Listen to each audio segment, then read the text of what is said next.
तर नमस्कार मंडळी, स्वागत आहे तुमचं अजून एका ब्लॉगमध्ये आपल्या.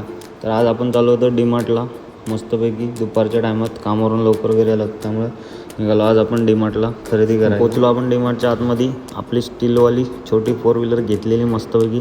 आता तिच्यात सामान भरायचं होतं. मग आहे पहिलं आपण बिस्किटांवर ताव मारला, मस्तपैकी बिस्किटं वगैरे घेतलेली आणि मग पूर्ण नंतर खरेदी आपण केली.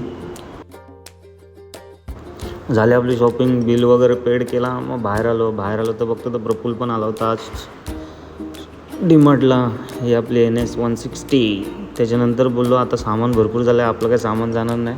तेवढ्यात आपल्याला अक्षाचा कॉल आला की मी डीमार्टजवळच भाडं घेऊन आलो आहे, कुठे आहेस तू? मी बोललो आहे आतमध्ये. मग तो पण भावाची इर्टिगा घेऊन आला आतमध्ये. बोललो बरा झाला, आपले काय आज सामान बाईकवर जाणं. ही आहे मनेशेटची माऊली ट्रॅव्हल्स. कशी आहे गाडी? एक नंबर कडक बनवलेली आहे, टेन्शन नाद नाही बाई मनेशेटचा गाड्या बनवण्यामध्ये. मग काय आपण तिथे सामान वगैरे आता इर्टिगामध्ये भरणार होतो. तेवढ्यात मग प्रफुल्लानी सर्व घेऊन पिझ्झा घेऊन आलो. मस्त पिझ्झा वगैरे खाल्लेला मजबूत.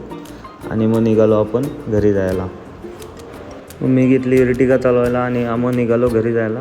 आणि त्यांनी घेतली आपली NS 160 आणि मग ते दोघं गेले पुढे. मग आपण निघालो इर्टिगा घेऊन. मस्त इर्टिगा चालवायची मजाच वेगळी आहे भावा. नवीनवाला मॉडेल, एक नंबर, टेन्शन नाही. मग निघालो आपण घरी जायला. घरी जाता आलो मग डीमार्टच्या बाहेर. आणि आपलं नेहमीचंच नशीब, फाटक आडवा पडलेला, त्याबद्दल काही विषयच नाही. मग काय होतं फाटकावर उभा. मग फाटक सुटल्यावर आपण निघालो परत आपल्या पार्किंगमध्ये जायला. मग आलो सर्व आम्ही पार्किंगमध्ये, गाड्या वगैरे पार्क केल्या. मग आता घरी घेऊन जाणार होतो सामान उचलून. आणि आपल्या घरापर्यंत गाडी जात नाही भावा, त्याच्यामुळं मग आता गाड्या वगैरे पार्क करून मी निघालो घरी आपलं सामान घेऊन डीमार्टचा. कसा वाटला आजचा व्लॉग नक्की सांगा. लाईक, सबस्क्राईब आणि शेअर.